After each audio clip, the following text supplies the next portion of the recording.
Waalaikumsalam warahmatullahi wabarakatuh. Warahmatullahi wabarakatuh.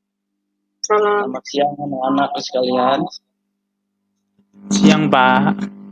Berdoa mulai. Terakhir kali Bapak ingat kita belajar tentang hidrolisis garam dan sudah ada hasil ulangan harian. Sudah bagus semua, Bapak cek itu di Google formulirnya. Dan kalian juga mungkin sudah bisa melihat langsung itu karena nilainya udah langsung keluar kemarin kan. Gimana? Puas belum? Enggak puas Pak, belum 100. Belum 100. Tapi ada tuh yang beberapa yang 100 itu. Bapak ucapkan selamat bagi yang sudah mendapatkan 100 dan yang di bawah KKM kurang dari 70. Nanti kita adakan remedial. Untuk hari ini kita lanjut dulu materi ya. Oke, yang kita mau pelajari materi hari ini adalah larutan penyangga. Saya share di situ PPT-nya. Nanti di Classroom juga ada modulnya. Kalian silakan bisa baca-baca. Untuk hari ini coba kalian lihat yang Bapak share ini. Kompetensi dasar yang harus kalian kuasai di sini adalah kalian di sini dituntut dapat menjelaskan prinsip kerja perhitungan pH dan peranan larutan penyangga dalam tubuh makhluk hidup. Tapi untuk hari ini indikator yang harus kalian capai itu cukup 3. Yaitu yang pertama, kalian mampu menganalisis pengaruh penambahan sedikit asam, sedikit basa, atau pengenceran terhadap reaksi keseimbangan yang ada di dalam larutan penyangga. Kemudian indikator yang kedua yang harus kalian capai, membandingkan pH larutan penyangga dan larutan bukan penyangga dengan menambahkan sedikit asam atau bahkan diencerkan. Kemudian capaian yang ketiga, kalian mampu menganalisis prinsip kerja larutan penyangga dalam tubuh sehingga dapat mempertahankan pH. Oke, kita lihat slide berikutnya. Penyangga di dalam obat tetes mata ini. Coba kalian perhatikan. Kira-kira apa yang kalian pikirkan pertama kali di sini? Tadinya matanya perih Pak, kalau pas udah ditetes itu berasa nyaman aja gitu. Tadinya kering banget gitu matanya. Udah ditetes itu nyaman karena agak-agak lembab ya. Iya, bagus Anita. Jadi intinya di sini ada komponen yang dapat mempertahankan supaya dalam kondisi aman gitu. Karena nanti perubahan pH itu dapat membahayakan. Oke, kita lanjut. Nah, di samping yang tadi obat tetes mata itu ternyata banyak fenomena yang kita bisa jumpai tentang larutan penyangga ini. Nah, coba kalian simak, kalian baca sesaat fenomena yang ada di tampilan. Silakan, ada yang pengen mengungkapkan pendapatnya?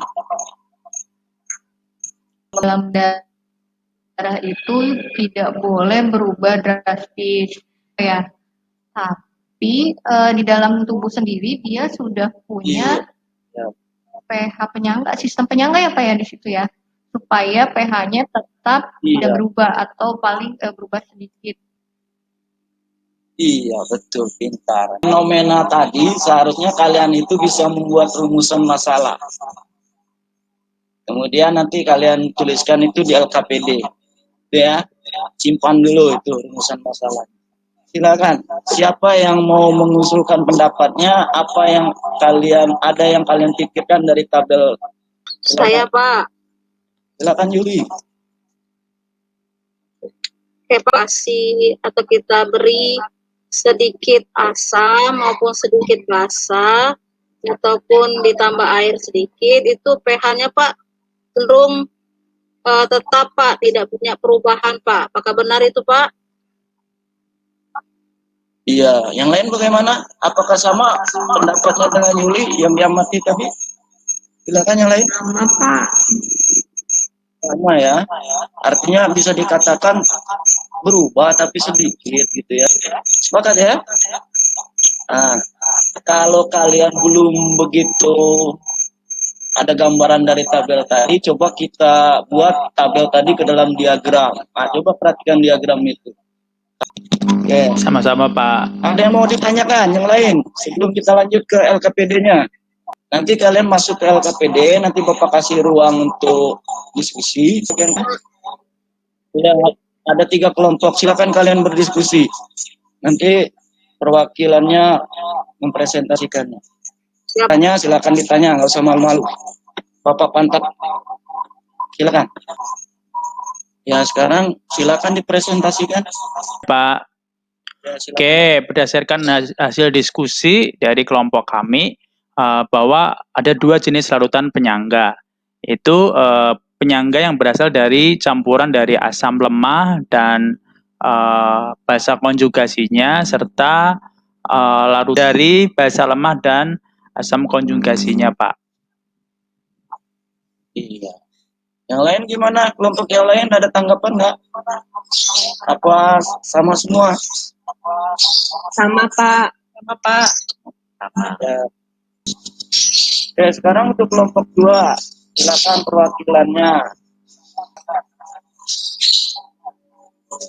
Nanti kelompok 3 menyimpulkan ya. Saya coba Pak. Ya, silakan Siska.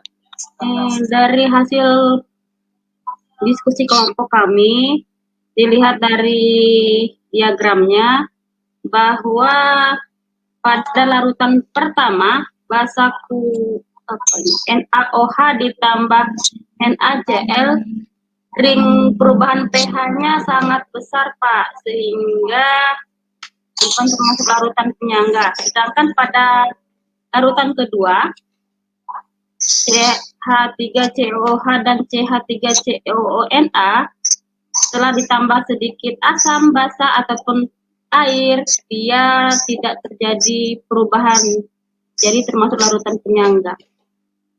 Betul nggak Pak? Betul. Terus lanjutkan Siska.